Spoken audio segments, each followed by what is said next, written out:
Okay, listen up. It's July, which means it's time for our second ever quarterly wrap-up. For those who haven't seen the first one, this is how it goes. I find a bunch of games that came out sometime in the past 3 months and are only 5 hours long. I play through all of them, and then I share the best of what I found here for you. Think of it as a sort of extra credits games you might not have tried list, but for games under 5 hours long. And with so much to cover, there's no time to waste, so let's jump right into the games. Just Shapes and Beats.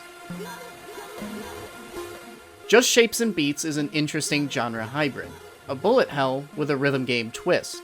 Instead of blasting your opposition to bits like in most bullet hells, every level is a song you have to survive until the end of while dodging attacks that come at you in time with the music. Or, from another angle, a rhythm game where you're dodging giant pillars instead of hitting notes. It's also a game that puts its aesthetics before all else, and, more importantly, sticks the landing while doing so.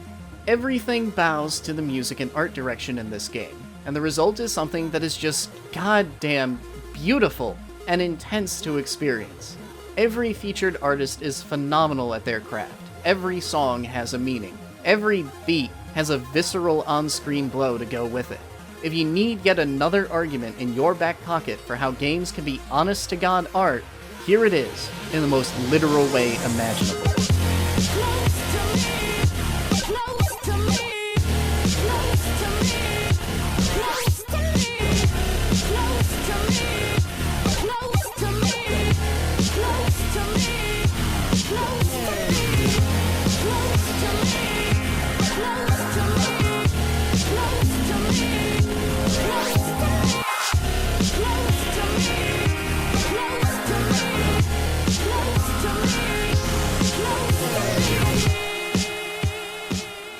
You would think that when a game puts its aesthetic elements before all else, the gameplay would suffer.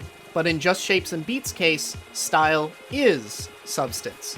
And every facet of the game feeds into the music. Every level is contextually inspired in one way or another.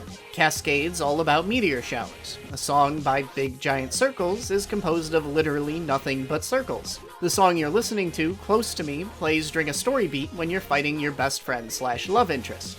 And when the visuals on screen are inherently tied to the gameplay, JS&B's approach makes every level unique, not just on an aesthetic level, but also on a mechanical one. Every element of JS&B is jaw-dropping high drama that's elevated by how in tune it is with its own hard-hitting techno soundtrack. Its visuals have both beauty and impact, its gameplay is visceral, and it has a story mode of all things that, while simple, is genuinely affecting thanks to how the music supports it. I put this one first on the list for a reason, because more than any other game on this list, I want as many people to see and buy this game as possible. I cannot sing its praises enough. Quarantine Circular. Hey, remember Subsurface Circular? Surprise! They went and made another one. And then released it with no warning. And it wasn't even an E3, oh, by the way, you can play it right now announcement either. Bithell Games' latest is another text adventure, though it has little to do narratively with Subsurface.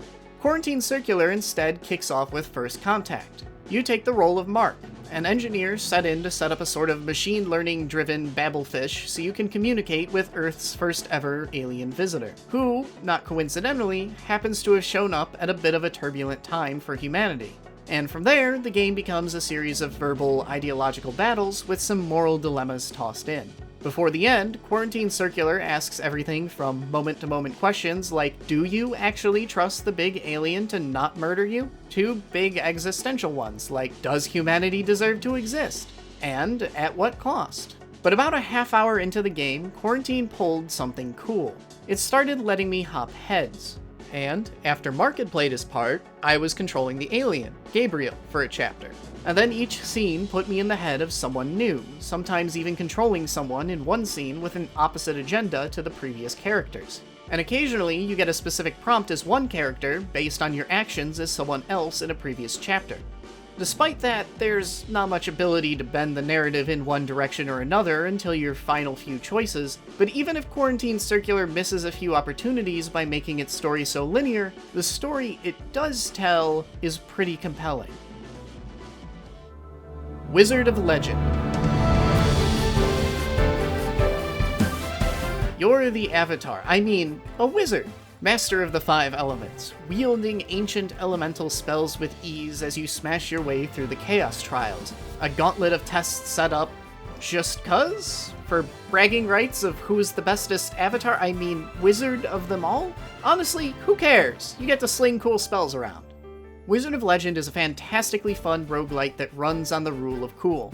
Every spell is flashy, every fight is a dramatic flurry of pyrotechnics, and your character's got the whole cool guys always hide their face behind a shadowy cowl thing going on. In particular, I want to highlight the bosses for a second, because just look at this.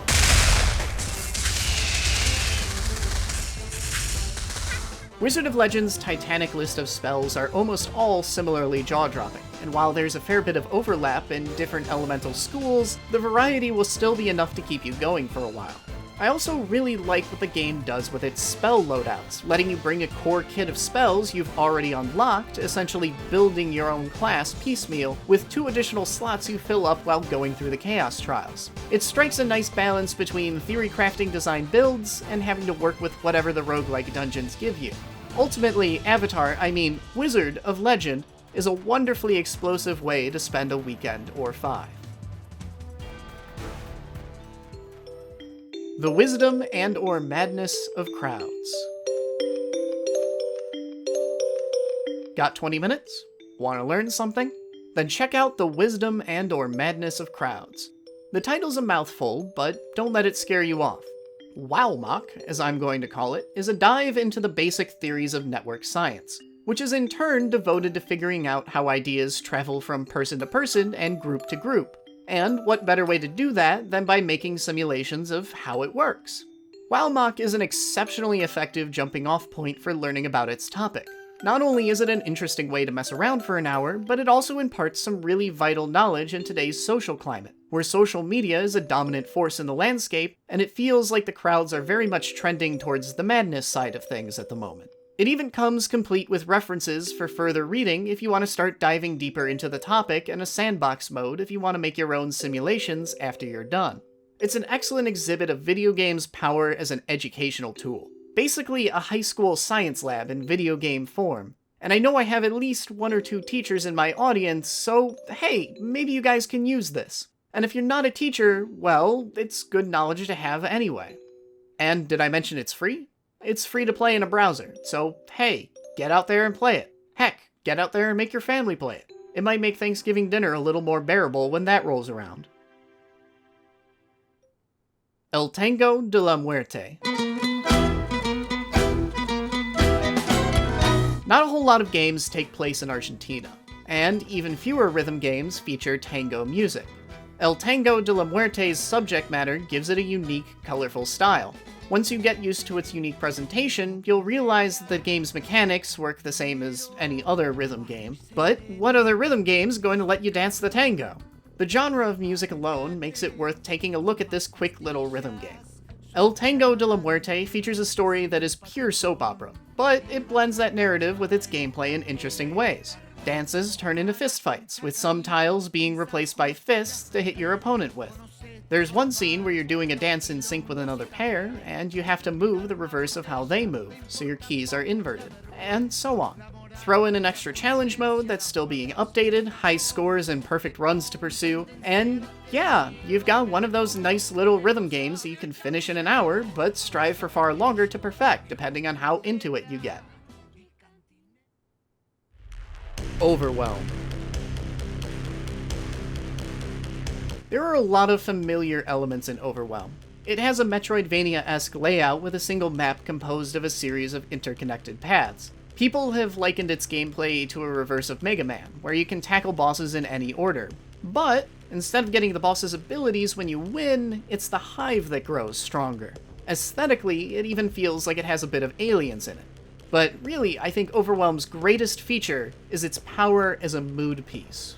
And oh, what a mood it evokes. Your light dims in the hive's darkest depths. Enemies lurk in pools of living, writhing flesh and come screaming at you from off-screen. You're extremely fragile, dead in a single hit, making Overwhelm's relatively simple enemies and bosses intimidating to face. Bosses tend to teleport around, and you never quite know what angle they'll jump out at you from. And as your ammo depletes, the ammo counter starts beeping with increasing distress. And as you lose lives, the darkness closes claustrophobically in, claiming more of the screen with each death, until eventually the game adds a high-pitched wailing when you're on your last life. And then something gets you. Something always gets you.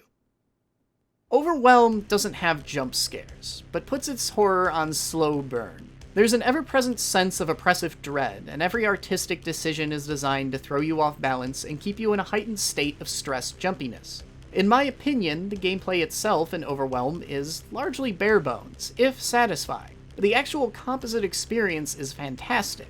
This is a rare game that is openly hostile to the player in many ways, and while the effect eventually fades once you've gotten your feet under you and have explored the world in its entirety, those first few hours are affecting and easily worth the price tag. That's it for this quarter's wrap-up of games, but if you're looking for more recent short titles, I've got a whole long backlog of reviews you can check out. Seriously, I do this all year round, so you can find a ton of great short games that will absolutely blow your mind.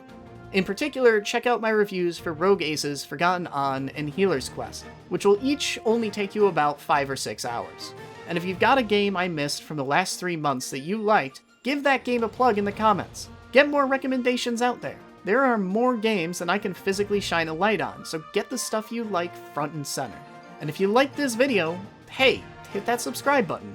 I'd love to be able to do this full time and bring even more great short games into the spotlight, and every little bit of support gets me closer to being able to do that. But regardless of whether you do or not, thanks for watching this far, and I'll see you all next week.